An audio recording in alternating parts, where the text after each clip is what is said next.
ചെമ്പനീർ പൂവ് സീരിയലിന്റെ വരാനിരിക്കുന്ന എപ്പിസോഡ് റിവ്യൂ വിശേഷങ്ങളിലേക്ക് എല്ലാവർക്കും സ്വാഗതം. ലക്ഷ്മി പറഞ്ഞത് പ്രകാരം രേവതി ഇന്നലെ വീട്ടിൽ നിന്ന് സച്ചിയുടെ വീട്ടിലേക്ക് പോകാൻ വേണ്ടിയിട്ട് വീട്ടിൽ നിന്ന് ഇറങ്ങുന്ന രംഗം വരെയായിരുന്നു നമ്മൾ ഇന്നലത്തെ എപ്പിസോഡിന്റെ റിവ്യൂ വിശേഷങ്ങളിൽ കേട്ടിട്ടുണ്ടായിരുന്നത്.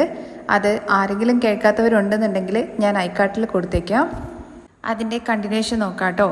രേവതി നേരെ ചെല്ലുന്നത് അമ്പലത്തിലേക്കാണ്. എന്നിട്ട് പ്രാർത്ഥിക്കുന്നുണ്ട്. എന്ത് തെറ്റാ ചെയ്ത് ഞാൻ എന്നുള്ള കാര്യം അറിയില്ല, അല്ലെങ്കിൽ എൻ്റെ അമ്മ പറയുന്നത് പോലെ രാശിയില്ലാത്തവളാണോ ഞാൻ? ഒരു തെറ്റും ചെയ്യാത്ത എൻ്റെ മേലാണ് എല്ലാ പഴിയും വന്ന് വീഴുന്നത്. കുറച്ചു കാലം പോലും എന്നെ സന്തോഷമായിട്ട് ജീവിക്കാൻ വേണ്ടി അനുവദിക്കില്ലേ? ഇപ്പോൾ സച്ചിയേട്ടനും എനിക്ക് വേണ്ടിയിട്ട് സംസാരിക്കില്ല.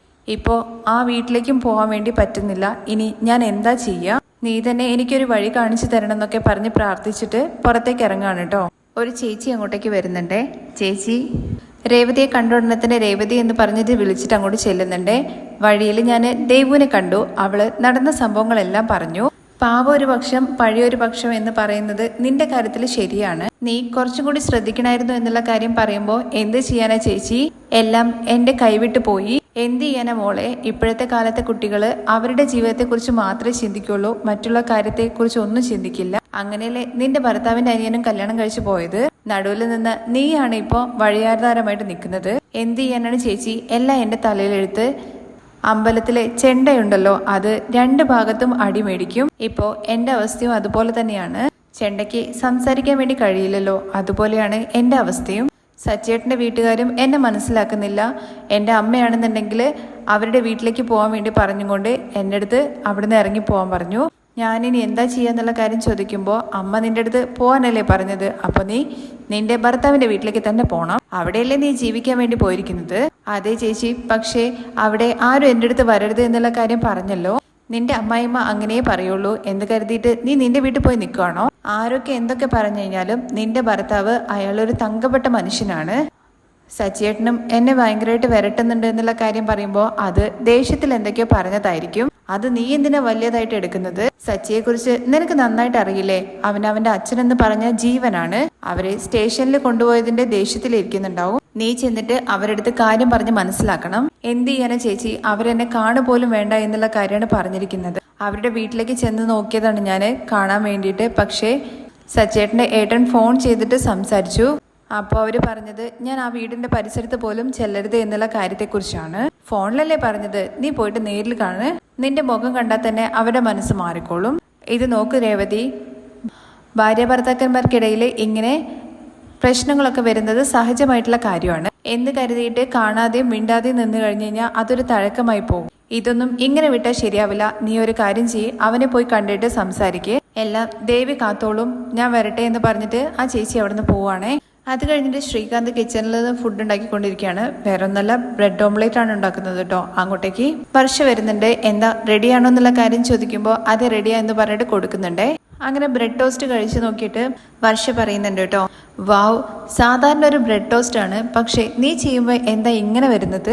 ചുമ്മാ ഐസൊന്നും വെക്കണ്ട എന്നുള്ള കാര്യം പറയുമ്പോൾ ഐസ് വെക്കണ്ടെന്നുണ്ടെങ്കിൽ നോസ് വെക്കാൻ പറ്റുമോ എന്ന് ചോദിച്ചും കൊണ്ട് മൂക്ക് ഇങ്ങനെ അടുപ്പിച്ച് പിടിക്കുകയാണേ. ഇങ്ങനെ മൂക്ക് വെക്കാൻ നോക്കി കഴിഞ്ഞാലേ ചൂട് വെക്കും. അയ്യോ എൻ്റെ ഭർത്താവ് എൻ്റെ മേല് ചൂട് വെക്കുന്നേ, ഹെൽപ്പ് ചെയ്യൂ എന്ന് പറഞ്ഞിട്ട് കരയാണ് കേട്ടോ വർഷം. ഏയ് നീ എന്തിനാ ഒച്ചയെടുക്കുന്ന എന്നുള്ള കാര്യം ചോദിക്കുമ്പോൾ എന്താ ഭയന്ന് പോയോ? അതെ, എന്നെ ഇങ്ങനെയൊന്നും കൈ ഓങ്ങാൻ നിൽക്കരുത്. ഓങ്ങിക്കഴിഞ്ഞാലുണ്ടല്ലോ കാണിച്ചു തരാം. എപ്പോഴും എന്നെ കൊഞ്ചിച്ചുകൊണ്ടേ ഇരിക്കണം, സ്നേഹത്തോടെ കെയറിങ്ങോടെ എന്നൊക്കെ പറഞ്ഞിട്ട് ഇക്ലിയാക്കുന്നൊക്കെ ഉണ്ട് കേട്ടോ. അപ്പോൾ നീ എന്നെ അടിക്കും എന്നുള്ള കാര്യം ചോദിക്കുമ്പോൾ ഞാൻ ചുമ്മാ അടിക്കുന്നതല്ല, അതൊന്നും നീ സീരിയസ് ആയിട്ട് എടുക്കരുത്. ഒരുപാട് റൂൾസ് ഒക്കെ ഉണ്ടല്ലോ എന്നുള്ള കാര്യം ചോദിക്കുമ്പോൾ റൂൾസ് ഉണ്ട്. ഞാൻ ദേഷ്യപ്പെട്ടിട്ട് എന്തൊക്കെ പറഞ്ഞു കഴിഞ്ഞാലും നീ എന്നെ തിരിച്ച് ദേഷ്യപ്പെടരുത്. നമുക്കിടയിൽ പ്രശ്നം ഉണ്ടായി കഴിഞ്ഞു കഴിഞ്ഞാൽ എന്ന് വർഷം പറയുമ്പോഴേക്കും ഞാൻ വന്ന് സോറി ചോദിക്കണോ എന്നുള്ള കാര്യം ചോദിക്കണേ ശ്രീകാന്ത്.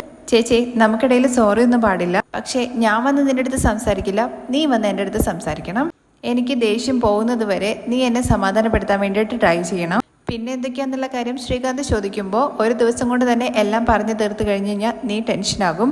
അതുകൊണ്ട് ഓരോ ദിവസമായിട്ട് ഞാൻ ഓരോ കാര്യങ്ങൾ പറയാം. ഹലോ, ഇങ്ങനത്തെ കണ്ടീഷനൊന്നും ഞാൻ ഒരിക്കലും സപ്പോർട്ട് ചെയ്യില്ല എന്ന് പറയാണേ. അതൊക്കെ നീ എഗ്രിമെന്റിൽ സൈൻ ചെയ്യുന്നതിന് മുന്നേ ചിന്തിക്കണമായിരുന്നു. അതിന് ഞാനെപ്പോൾ സൈൻ ചെയ്തു എന്നുള്ള കാര്യം ചോദിക്കുകയാണേ ശ്രീകാന്ത്. ഇതാണ് സിഗ്നേച്ചർ എന്ന് പറഞ്ഞിട്ട് താലി കാണിച്ചു കൊടുക്കുകയാണേ. ഇത് കെട്ടിയ ആ ദിവസം തന്നെ എല്ലാ ടേംസ് ആൻഡ് കണ്ടീഷൻസും നീ ഓക്കെ പറഞ്ഞു. ഇനി നിനക്കൊന്നും ചെയ്യാൻ വേണ്ടി പറ്റില്ല. എനിക്കൊരു ടോസ്റ്റും കൂടി കൊണ്ടാ ശ്രീകാന്ത് എന്ന് പറഞ്ഞിട്ട് വർഷ ഒന്നും കൂടി മേടിച്ച് കഴിക്കാൻ വേണ്ടി പോവാണേ. അതിനിടയ്ക്ക് വർഷയ്ക്ക് കോൾ വരുന്നുണ്ട് കേട്ടോ. ഡംപിങ്ങിന് വേണ്ടിയിട്ട് സാറ് വിളിക്കുന്നതാണ്. സാർ എന്തായാലും വരാൻ വേണ്ടി പറ്റില്ല എന്ന് പറയുമ്പോൾ ഒരു 2 hours വേണ്ടിയിട്ടെങ്കിലും വരുമോ? നിന്റെ സൗണ്ടിന് മാച്ച് ആവുന്ന സൗണ്ട് കിട്ടാൻ ബുദ്ധിമുട്ടാണ്, വേറെ ആളെ വിളിക്കാൻ ബുദ്ധിമുട്ടാണെന്നൊക്കെ പറയുമ്പോൾ സാർ പ്ലീസ് സാർ എന്തായാലും പറ്റില്ല എന്നൊക്കെ പറഞ്ഞിട്ട് ഫോൺ വയ്ക്കുകയാണ്. ഇവർക്ക് ഒരു പ്രാവശ്യം പറഞ്ഞു കഴിഞ്ഞാൽ മനസ്സിലാവില്ല, ഡിസ്റ്റർബ് ചെയ്തുകൊണ്ടേ ഇരിക്കണം. ആദ്യം ഇവിടുന്ന് എങ്ങോട്ടെങ്കിലും പോകണം, നീ ഭക്ഷണം കഴിച്ചിട്ട് നമുക്ക് എവിടെയെങ്കിലും കറങ്ങിയിട്ട് വരാം എന്ന് പറഞ്ഞിട്ട് ശ്രീകാന്തിനെ ഇങ്ങനെ കറക്കാണ് കേട്ടോ വർഷ. എന്തിനാ അതെല്ലാം, അതൊന്നും വേണ്ട എന്ന് പറയാണ് കേട്ടോ ശ്രീകാന്ത്. അതെന്താ നീ അങ്ങനെ പറഞ്ഞത്? കല്യാണം കഴിഞ്ഞിട്ട് നമ്മൾ വീട്ടിൽ തന്നെയല്ലേ ഇരിക്കുന്നത്, അതിനെന്താ 2 ദിവസമല്ലേ ആയുള്ളൂ? 2 ദിവസം നമ്മൾ വെറുതെ വേസ്റ്റ് ചെയ്തു, നമുക്ക് പോയിട്ട് വരാം. വേണ്ട വർഷ, എനിക്ക് വെളിയിൽ പോകാനുള്ള മൂഡൊന്നുമില്ല. എന്താന്ന് വർഷ ചോദിക്കുമ്പോൾ വീട്ടുകാരെ കുറിച്ച് ഓർമ്മ വരുന്നു എന്ന് പറയാണ് കേട്ടോ ശ്രീകാന്ത്. അപ്പോഴേക്കും വർഷന്റെ ഭാവമൊക്കെ മാറുന്നുണ്ട് കേട്ടോ. ഞാൻ അരികെ നിൽക്കുമ്പോഴും നീ ഇപ്പോഴും വീട്ടുകാരെ കുറിച്ച് ചിന്തിച്ചുകൊണ്ടിരിക്കുകയാണോ? എൻ്റെ അച്ഛൻ്റെ അമ്മയുടെ അടുത്ത് ഞാൻ എല്ലാ ദിവസവും സംസാരിക്കുമായിരുന്നു. ഹോസ്റ്റലിലാണെങ്കിൽ പോലും ഒരു ദിവസം പോലും ഞാൻ സംസാരിക്കാണ്ടിരുന്നിട്ടില്ല. ഇപ്പോൾ എനിക്ക് അവരുടെ അടുത്ത് സംസാരിക്കാൻ വേണ്ടി കഴിയില്ല. നമ്മൾ കുറച്ചുകൂടി ക്ഷമിക്കണമായിരുന്നു എന്നുള്ള കാര്യം പറയുമ്പോൾ മനസ്സിലായില്ല നീ പറഞ്ഞതെന്ന് വർഷ പറയണേ. നമ്മൾ ധൃതി കാണിക്കാതെ വെയിറ്റ് ചെയ്തിട്ട് അച്ഛൻ്റെ അമ്മയുടെ സമ്മതത്തോട് കൂടിയിട്ട് കല്യാണം കഴിക്കണമായിരുന്നു. അങ്ങനെ വെയിറ്റ് ചെയ്തിട്ടുണ്ടായിരുന്നെങ്കിൽ ഒരിക്കലും എനിക്ക് നിന്റെ ഭാര്യയാവാൻ വേണ്ടി കഴിയില്ലായിരുന്നു. അതിനെക്കുറിച്ച് നീ ചിന്തിക്കുന്നില്ല അല്ലേ? പ്രശ്നം അത് തന്നെയാണ്. നിന്റെ വീട്ടുകാർ ഇത്ര ധൃതിപ്പെട്ടിട്ട് നിനക്ക് കല്യാണം ഫിക്സ് ചെയ്തിട്ടില്ലായിരുന്നെങ്കിൽ നമ്മളിങ്ങനെ കല്യാണം കഴിക്കേണ്ട അവസ്ഥ വരില്ലായിരുന്നു. എൻ്റെ വീട്ടിൽ ആരും നാണം കെടില്ലായിരുന്നു. ഇത് കേൾക്കുമ്പോഴേക്കും വർഷയ്ക്ക് ദേഷ്യം പിടിച്ചിട്ട് ആ പ്ലേറ്റിലുള്ള ബ്രെഡ് ടോസ്റ്റ് ഒക്കെ ഒരൊറ്റ തട്ട് തട്ടിയിട്ട് അവിടെ നിന്ന് പോവാണേ. അപ്പോഴേക്കും വർഷ എന്ന് പറഞ്ഞിട്ട് ശ്രീകാന്ത് വിളിക്കുകയാണ്. നീ എന്താ ചെയ്തതെന്നുള്ള കാര്യം കൂടി ചോദിച്ചിട്ട് അരികിലേക്ക് ചെല്ലുകയാണ് കേട്ടോ. നീ ഇപ്പം എന്താ പറഞ്ഞു വരുന്നത്? എന്നെ കല്യാണം കഴിച്ചത് തെറ്റാണെന്നല്ലേ? ഞാൻ നിന്നെ ഫോഴ്സ് ചെയ്തിട്ട് ഈ കല്യാണം കഴിപ്പിക്കാൻ വേണ്ടി പറഞ്ഞതാണോ? അങ്ങനെയാണോ നീ പറഞ്ഞു വരുന്നത്? നീ എന്നെ ഇഷ്ടമല്ലാതെയാണോ കല്യാണം കഴിച്ചത്? ഞാനതിന് എപ്പോഴും അങ്ങനെയൊക്കെ പറഞ്ഞതെന്ന് ശ്രീകാന്ത് ചോദിക്കുമ്പോൾ നിന്റെ സംസാരം കേട്ട് കഴിഞ്ഞാൽ അങ്ങനെയാ തോന്നുക? ഞാൻ എത്ര തവണ നിന്നെ കോംപ്രമൈസ് ചെയ്യാൻ വേണ്ടിയിട്ട് ശ്രമിച്ചു, പിന്നെയും നീ ചുമ്മാ അച്ഛനമ്മ ഏട്ടത്തി എന്ന് പറഞ്ഞുകൊണ്ടേ ഇരിക്കുകയാണ്. എനിക്ക് ഇറിറ്റേറ്റ് ആവുന്നുണ്ട്. എൻ്റെ ഇമോഷണലാണ് ഞാൻ പറഞ്ഞത്, അത് നിനക്ക് ഇറിറ്റേറ്റ് ആവുന്നുണ്ടല്ലേ എന്ന് ചോദിക്കുകയാണെ ശ്രീകാന്ത്. പിന്നെ എപ്പോൾ നോക്കിയാലും കല്യാണം കഴിക്കാൻ പാടില്ലായിരുന്നു, അവര് നാണം കെട്ടുമെന്ന് ഇങ്ങനെ പറഞ്ഞുകൊണ്ടേ ഇരിക്കുകയാണ്. നിനക്ക് എന്നെ കണ്ടു കഴിഞ്ഞാൽ എന്താ തോന്നുന്നത്? എനിക്ക് വേണ്ടിയിട്ട് എല്ലാം സാക്രിഫൈസ് ചെയ്ത് പോലെയാണല്ലോ നിന്റെ സംസാരം. ഞാനും എൻ്റെ പാരൻസിനെ വിട്ടിട്ട് തന്നെയാണ് വന്നത്. എനിക്ക് കല്യാണം അറേഞ്ച് ചെയ്തിട്ട് അച്ഛൻ എല്ലാ ചെലവും നടത്തിയതാണ്. അതിൽ അവർക്ക് എന്തോരം നഷ്ടം വന്നിട്ടുണ്ടാവും, അതൊക്കെ ഞാൻ നിന്റെ അടുത്ത് പറയുന്നുണ്ടോ? കാശൊന്നും നഷ്ടപ്പെടുന്നത് അത്ര വലിയ കാര്യമൊന്നുമല്ല. പക്ഷേ നിന്റെ അച്ഛൻ ചെയ്ത പണിക്ക് എൻ്റെ അച്ഛനെ പോലീസ് സ്റ്റേഷൻ വരെ എത്തിച്ചു. എൻ്റെ അച്ഛനെ നാണം കെടുത്താൻ വേണ്ടിയിട്ടാണ് അയാൾ അങ്ങനെ ചെയ്തത്. നോക്ക് ശ്രീകാന്ത്, അവർക്കിടയിലുള്ള പ്രശ്നങ്ങളെ കുറിച്ചൊന്നും എനിക്കറിയില്ല. നീ എന്തോ എന്നെ മാരേജ് ചെയ്തുകൊണ്ട് നിന്റെ ലൈഫേ പോയതുപോലെയാണല്ലോ സംസാരിക്കുന്നത്. ഞാനൊരു കാര്യം പറഞ്ഞാൽ നീ അത് വേറെ രീതിയിലാണോ മനസ്സിലാക്കുന്നത്? എൻ്റെ ഫീലിങ്സ് നിനക്ക് മനസ്സിലാവില്ല അല്ലേ എന്ന് ചോദിക്കുകയാണ് ശ്രീകാന്ത്. ആര്? ഞാൻ മനസ്സിലാക്കിയില്ലെന്നോ? ഇന്നലെ നൈറ്റ് മൊത്തം നിന്നെ സമാധാനപ്പെടുത്താൻ വേണ്ടിയിട്ടാണ് സംസാരിച്ചുകൊണ്ടിരുന്നത്. ഞാൻ ഡബ്ബിങ്ങിൽ പോലും ഇത്രയും നേരം സംസാരിച്ചിട്ടേ ഇല്ല. നീ എപ്പോഴും നിന്റെ വീടിനെ കുറിച്ചാണ് സംസാരിച്ചുകൊണ്ടിരിക്കുന്നത്. വെളിയിൽ പോവാൻ വാ എന്ന് പറഞ്ഞു കഴിഞ്ഞാലും വരില്ല. നിനക്ക് പോകണമെന്നുണ്ടെങ്കിൽ നീ പൊക്കോ.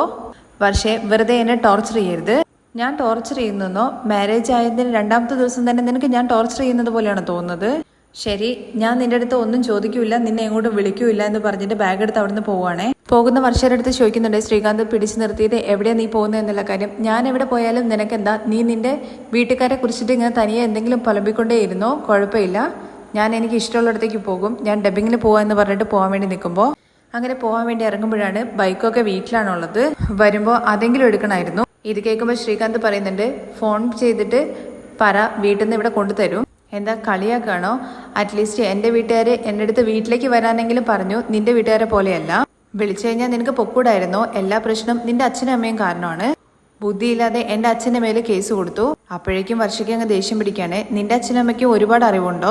ലവ് ചെയ്തിട്ടുണ്ടെങ്കിൽ അവരെ ചേർത്ത് വെക്കണം, അതവർ ചെയ്തില്ലല്ലോ, അവർക്കും അറിവില്ല എന്ന് പറഞ്ഞിട്ട് വർഷ അവിടുന്ന് പോവാണ്. അങ്ങനെ വർഷ ഇറങ്ങിയിട്ട് അവിടുന്ന് നടന്നിങ്ങനെ പൊക്കോണ്ടിരിക്കുമ്പോൾ വർഷ പോകുന്നത് നോക്കിക്കൊണ്ട് കാറിലിങ്ങനെ ഇരിക്കുന്നുണ്ട് കേട്ടോ. റോഷന്റെ മനസ്സിലൂടെ അന്ന് ഗിഫ്റ്റ് വാങ്ങാൻ വേണ്ടിയിട്ട് വർഷ പറഞ്ഞു വിട്ടല്ലോ, ആ രംഗങ്ങളെ കുറിച്ചൊക്കെയാണ് ഇങ്ങനെ ഓർക്കുന്നത്. അങ്ങനെ വർഷ ഇങ്ങനെ നടന്നു പോയിക്കൊണ്ടിരിക്കുമ്പോൾ പുറകെ തന്നെ വണ്ടി ഇടിക്കുക എന്നുള്ള ഒരു ഉദ്ദേശത്തോട് കൂടിയിട്ടാണെന്ന് തോന്നുന്നു. പുറകെ ഇങ്ങനെ വണ്ടിയിൽ ഇങ്ങനെ പൊക്കോണ്ടിരിക്കുന്നുണ്ട് റോഷൻ. പക്ഷേ അതിൻ്റെ ഇടയ്ക്ക് ഒരു ബൈക്ക് കയറി വന്നിട്ട് വർഷയ്ക്ക് അരികിൽ നിർത്തുകയാണ്. അത് മറ്റാരുമല്ല, ശ്രീകാന്ത് ആയിരുന്നു കേട്ടോ. എന്നിട്ട് ബൈക്കിൽ കയറാൻ വേണ്ടി പറയുമ്പോൾ വേണ്ട എന്ന് പറയണേ. ആദ്യം പറയുന്നത് കേൾക്ക്. നീ പോവാണെന്ന് പറഞ്ഞില്ലേ, പിന്നെ ഞാൻ വീട്ടിലിരുന്ന് എന്ത് ചെയ്യാനാ? ഞാൻ റെസ്റ്റോറൻറ്റിലേക്ക് പോവാണ്, വാ കയറ്, നിന്നെ ഡ്രോപ്പ് ചെയ്യാന്നുള്ള കാര്യം പറയുമ്പോൾ ഓ അപ്പോഴും എന്നെ സമാധാനപ്പെടുത്താൻ വേണ്ടി വന്നതല്ല അല്ലേ? എന്തായാലും നിന്റെ റിക്വസ്റ്റിന് താങ്ക്സ്. എനിക്ക് പോകാൻ അറിയാമെന്ന് പറഞ്ഞിട്ട് ഒരു ഓട്ടോ വരുമ്പോൾ ഓട്ടോയിൽ കയറി പോവാണ്. ശ്രീകാന്ത് ബൈക്ക് തിരിച്ചിട്ട് അവിടുന്ന് പോകുന്നുണ്ട്. ഇതൊക്കെ റോഷൻ അവിടെ നിന്ന് കാണുന്നുണ്ട്. ശ്രീകാന്ത് പോകുന്നത് കാണുമ്പോൾ അന്ന് ടെക്സ്റ്റൈൽസിൽ നിന്ന് ശ്രീകാന്തിനെ കണ്ട കാര്യങ്ങളെക്കുറിച്ച് ഓർക്കുകയാണ് കേട്ടോ. ഓ, അപ്പൊ ഇവന്റെ കൂടെയാണല്ലേ അവൾ ഒളിച്ചോടി പോയത്. എല്ലാവരും പ്ലാൻ ചെയ്തിട്ട് എന്നെ മനഃപൂർവ്വം കബളിപ്പിക്കുകയായിരുന്നു. നിങ്ങളെ രണ്ടുപേരും സന്തോഷമായിട്ട് ജീവിക്കുന്നത് എനിക്കൊന്ന് കാണണമെന്ന് പറയാണ് കേട്ടോ റോഷൻ. അത് കഴിഞ്ഞിട്ട് നമ്മുടെ സച്ചിയാണെന്നുണ്ടെങ്കിൽ ടാക്സി സ്റ്റാൻഡിൽ നിന്നിട്ട് സംസാരിക്കുകയാണ് കേട്ടോ.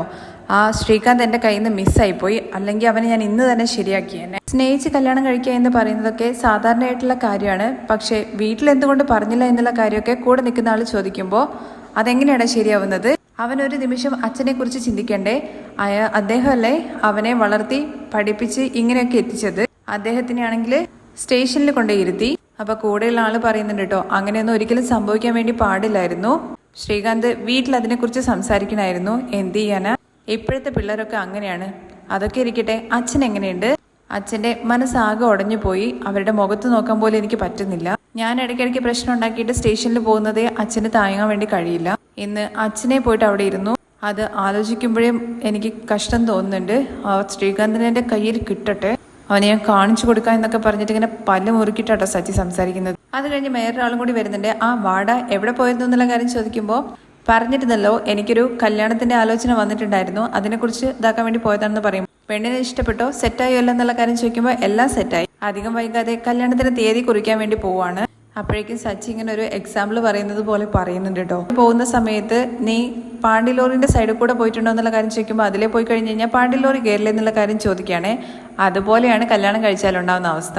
അതുകൊണ്ട് സൂക്ഷിച്ചും കണ്ടിട്ടൊക്കെ കാര്യങ്ങൾ നോക്കിയാൽ മതി എന്ന് പറയുമ്പോൾ ഒരുപാട് നാളുകൾക്ക് ശേഷമാണ് അവനിപ്പോൾ കല്യാണം റെഡിയായത്. എന്ത് സെറ്റായി എന്നാണ് നിങ്ങൾ ഈ പറയുന്നത്? കല്യാണം കഴിച്ചിട്ട് ഞാൻ കിടന്ന് കഷ്ടപ്പെടുന്നതിനെ കുറിച്ച് എനിക്കല്ലേ അറിയുള്ളൂ. എന്താണ് നീ ഇപ്പൊ ഇങ്ങനെ പറയുന്നത്? നിന്റെ വൈഫിനെ കുറിച്ച് നീ നല്ലപോലെ ആയിരുന്നല്ലോ ഇത്രയും കാലം സച്ചി പറഞ്ഞത്. ഇപ്പം എന്താ പെട്ടെന്ന് എന്നുള്ള കാര്യം ചോദിക്കുമ്പോൾ എല്ലാം ഒരു മായയായിരുന്നു. ഇത്രയും നാളും ഇങ്ങനെയൊക്കെ പോയി ഒരു മനുഷ്യനെ ചെറുതായിട്ട് ടോർച്ചർ ചെയ്തുകൊണ്ടിരിക്കുകയായിരുന്നു. ഒരാളെ കല്യാണം കഴിച്ചു വെച്ചാൽ മതി, അപ്പം നിരന്തരമായിട്ട് ടോർച്ചർ കിട്ടും. അപ്പോഴാണ് രേവതി അങ്ങോട്ടേക്ക് വരുന്നത്. ഇങ്ങോട്ട് വാ, പറയുന്ന കേക്ക് ഈ കാതൽ കല്യാണം എന്നൊക്കെ തലയിലിരിക്കുന്ന മുടി പോലെയാണ്. പോകുമ്പോൾ അത് കളഞ്ഞുകൊണ്ടേയിരിക്കണം. ഈ കർമ്മമൊന്നും വേണ്ടെന്ന് വെച്ചിട്ടാണ് ഞാനിരുന്നത്. എന്ത് ചെയ്യാനാ, എല്ലാം വിധി. നീയും ഒരിക്കലും അബദ്ധത്തിൽ ചെന്ന് പെടരുത്, നല്ല ഉഷാറായിട്ടിരിക്കണം എന്നൊക്കെ പറയണം കേട്ടോ. ഇതെല്ലാം രേവതി അവിടെ നിന്ന് കേൾക്കുന്നുണ്ട്. അപ്പോഴേക്കും കൂടെയുള്ള ഒരാൾ പറയുന്നുണ്ട്, സച്ചി നിന്റെ വൈഫ് വന്നിട്ടുണ്ട്. രേവതിയെ കണ്ട ഉടനെ തന്നെ സച്ചി അവിടുന്ന് വണ്ടി കയറി പോകാൻ വേണ്ടി പോകുമ്പോൾ എങ്ങോട്ടാണ് നീ പോകുന്നത്? അവരിങ്ങോട്ട് വന്നില്ലേ, നീ പോടാ എന്ന് പറഞ്ഞിട്ട് സച്ചി വണ്ടി കയറുകയാണേ. അങ്ങനെ സച്ചി വണ്ടി കയറുമ്പോഴേക്കും രേവതി ചെന്നിട്ട് വണ്ടീൻ്റെ ഫ്രണ്ടിൽ അങ്ങ് നിൽക്കുകയാണ്. ആക്സിലേറ്റർ ഇങ്ങനെ കൂട്ടുന്നുണ്ട് കേട്ടോ സച്ചി. അപ്പോഴേക്കും സച്ചി നീ എന്താ ചെയ്യുന്നതെന്ന് ഇങ്ങനെ അടുത്തുള്ള ആൾക്കാരൊക്കെ ചോദിക്കുന്നുണ്ട്. അത് കഴിഞ്ഞ് സച്ചി ഓൺ അടിക്കുന്നുണ്ട്. എന്നിട്ടും അവിടുന്ന് രേവതി മാറുന്നില്ല. അപ്പോഴേക്കും സച്ചി വണ്ടിയിൽ നിന്ന് ഇറങ്ങുകയാണ്. എന്താ വേണ്ടത് നിനക്ക്? നീ ഇതിനെ ഇങ്ങോട്ട് വന്നത്? മര്യാദയ്ക്ക് പോയിക്കോ അവിടുന്ന്. ഇപ്പോൾ എങ്ങോട്ട് പോവാണ്? ഞാൻ വന്നിട്ടും കാണാത്ത പോലെ പോകുന്നത് എങ്ങോട്ടാ? നിന്റെ മുഖം കാണണ്ടെന്ന് ഞാൻ പറഞ്ഞതല്ലേ, ഒരു പ്രാവശ്യം പറഞ്ഞാൽ നിനക്ക് മനസ്സിലാവില്ലേ? എൻ്റെ കൺമുമ്പിൽ നിൽക്കരുത്, വേഗം പോ. ഞാൻ എങ്ങോട്ട് പോകണമെന്നാ പറയുന്നത്? നിങ്ങളുടെ വീട്ടിലേക്ക് ചെന്നപ്പോൾ എല്ലാവരും എൻ്റെ അടുത്ത് പുറത്ത് പോ എന്ന് പറഞ്ഞിട്ട് എന്നെ അവിടെ നാട്ടിൽ പറഞ്ഞു വെച്ചു. എൻ്റെ വീട്ടിലേക്ക് ചെന്നപ്പോൾ ഭർത്താവിൻ്റെ വീട്ടിലേക്ക് പോ എന്ന് പറഞ്ഞിട്ട് അമ്മ അവിടുന്ന് വിരട്ടി വിട്ടു. ഞാൻ ഇനി എങ്ങോട്ടാ പോകേണ്ടത്? നീ എങ്ങോട്ടെങ്കിലും പോ. എന്തിനാ എന്നോട് ചോദിക്കുന്നത്? എല്ലാം നീ എന്നോട് ചോദിച്ചിട്ടാണോ ചെയ്തത്? ഇത് മാത്രം എന്തിനാ എന്നോട് ചോദിക്കുന്നത്? ഇങ്ങനെ ആൾക്കാർ മാറി മാറി എന്നെ വിരട്ടി കഴിഞ്ഞാൽ ഞാൻ എന്താ ചെയ്യേണ്ടതെന്നുള്ള കാര്യം ചോദിക്കുമ്പോൾ നീ ചെയ്ത പണിക്ക് പിന്നെ നിന്നെ വിരട്ടല്ലാതെ നിന്നെ എടുത്ത് തലയിൽ നടക്കണോ? എടാ, നീ ഒരു മൈക്ക് സെറ്റ് റെഡിയാക്ക്, ഇവള് ചെയ്ത പണിക്ക് ഒരു അവാർഡ് കൊടുക്കും. സച്ചി നീ എന്തിനാ ദേഷ്യപ്പെടുന്നത്? അവൾ എന്തോ സംസാരിക്കാൻ വേണ്ടി വന്നതെന്ന് പറയുമ്പോൾ ഇനി എന്ത് സംസാരിക്കാനാ? എല്ലാം കഴിഞ്ഞു, ഇനി സംസാരിക്കാനൊന്നുമില്ല. നിന്നെ കണ്ടാൽ തന്നെ എനിക്ക് സമനില നഷ്ടപ്പെടും, മര്യാദയ്ക്ക് പോ. അപ്പോഴേക്കും നമ്മുടെ രേവതിക്കും ദേഷ്യം പെടുന്നുണ്ട്. എന്നിട്ട് കാറിന് ഒരൊറ്റ അടി അടിക്കാന്. ഇത് കാണുമ്പോൾ സച്ചി ചോദിക്കുന്നുണ്ട്, എന്താ നിനക്ക് ഭ്രാന്താണോ? എന്തിനാ കാറിലടിച്ചത്? വാടകക്കാരല്ലേ, പിന്നെന്താ പ്രശ്നം ചോദിക്കുമ്പോൾ വാടകക്കാരാണെന്നുണ്ടെങ്കിൽ എന്നെ വിശ്വസിച്ച് തന്നതാണ്. നമ്മൾ വിശ്വാസം അതിന്റെ പേരിൽ തന്നതാണ്, അല്ലാണ്ട് നിന്നെ പോലെയല്ല എന്ന് പറയുമ്പോൾ എന്നെ പോലെയല്ല എന്ന് പറഞ്ഞു കഴിഞ്ഞാൽ എന്താ അതിന് മാത്രം ഞാൻ ചെയ്തത്? എന്റെ ഭാഗത്തുള്ള ന്യായം കേൾക്കാൻ വേണ്ടിയിട്ട് നിങ്ങൾ തയ്യാറല്ലേ? കൊല ചെയ്തവര് എല്ലാവരുടെയും ഭാഗത്ത് ഒരു ന്യായം ഉണ്ടാകും എന്ന് കരുതിയിട്ട് അവർ തെറ്റ് ചെയ്തില്ല ആവുന്നാവോ? ഇങ്ങനെ ഇവിടെ വന്നിട്ട് എന്റെ മുമ്പിൽ സീൻ ഉണ്ടാക്കിയാലൊന്നും ഞാൻ നിന്നെ വിശ്വസിക്കില്ല. പോവാൻ നോക്കുന്നുള്ള കാര്യം പറയുമ്പോൾ ഞാൻ വന്ന കാര്യം കേൾക്കാൻ പോലും നിങ്ങൾ തയ്യാറല്ലേ? ശരി, ഞാൻ പോവാണ്, ഇനി ഒരിക്കലും നിങ്ങളെ കണ്ണുമുമ്പിൽ ഞാൻ വരില്ല. അങ്ങനെ കുറച്ചു ദൂരം നടന്നു പോയതിന് ശേഷം രേവതി പറയുന്നുണ്ട്, പറഞ്ഞാൽ മനസ്സിലാകും, എന്നെ വിശ്വസിക്കും എന്ന് വിചാരിച്ചിട്ടാണ് ഞാൻ നിങ്ങളെ തേടി വന്നത്. അപ്പോൾ നിങ്ങളും നിങ്ങളെ വീട്ടിലുള്ളവരെ പോലെ സംസാരിച്ചു. തേടി വന്ന് എന്നെ നാണം കെടുത്തിയല്ലേ? നിങ്ങൾ തേടി വരുന്ന സമയത്ത് ഞാൻ ഉണ്ടാവില്ല. അപ്പൊ നിങ്ങൾക്ക് എന്റെ വിഷമം എന്താന്നുള്ള കാര്യം മനസ്സിലാവും, അന്നേരം നിങ്ങൾ കരയും എന്ന് പറഞ്ഞ് രേവതി അവിടുന്ന് പോവാണ് കേട്ടോ. ആ രംഗത്തോട് കൂടിയിട്ടാണ് മറ്റൊരു എപ്പിസോഡിന്റെ രംഗം അവസാനിക്കുന്നത്. ഇതിന്റെ ബാക്കി വിശേഷങ്ങൾ അറിയാൻ താല്പര്യമുണ്ടെങ്കിൽ നെക്സ്റ്റ് എപ്പിസോഡിൽ നിന്ന് കമന്റ് ചെയ്യണേ. താങ്ക്